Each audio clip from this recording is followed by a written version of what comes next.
Praise the lord. నేటి దిన వాగ్దానం. ఇదిగో ఆయన మేఘారూఢుడై వచ్చుచున్నాడు, ప్రతి నేత్రము ఆయనను చూచును, ఆయనను పొడిచిన వారును చూచెదరు. ప్రకటన గ్రంథము 1వ అధ్యాయము 7వ వచనం. ఇశ్రాయేలీలు అరణ్యయాత్రలో మేఘస్తంభం ద్వారా అగ్నిస్తంభం ద్వారా నడిపించబడ్డారు. దేవుడు ఆ మేఘంలో ఉన్నాడు. మండుటెండలో మండకుండా ఉండుటకు ఆ మేఘస్తంభం నీడనిచ్చింది. రాత్రిలో అగ్నిస్తంభం వారికి వెలుగును వెచ్చదనాన్ని ఇచ్చింది. ఈ వెలుగు వేరెవరు వారిపై దండెత్తకుండా కాపాడుతుంది కూడా. ఆ రీతిగా దేవుడు వారి అరణ్యయాత్రను విహారయాత్రగా మార్చాడు. నూతన ఇశ్రాయేలీలమైన మనము పరలోక కానానుకు ప్రయాణిస్తున్నాం. మీకు సంగతి తెలుసా?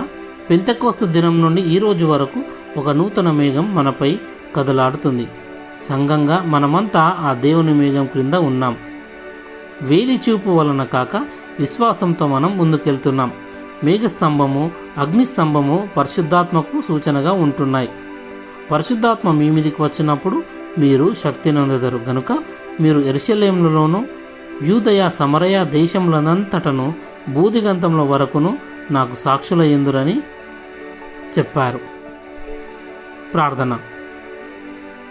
తండ్రి, నీవు పంపిన మేఘ స్తంభానికై అగ్నిస్తంభానికై వందనములు. దేవుని మేఘం లేకపోతే ఈ అరణ్య లోకయాత్రలో ఎప్పుడో గతించిపోయే వారం.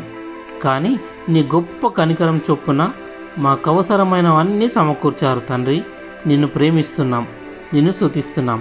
యేసుని ప్రభుని నామంలో నిన్ను ఘనపరుస్తున్నాం. ఆమేన్.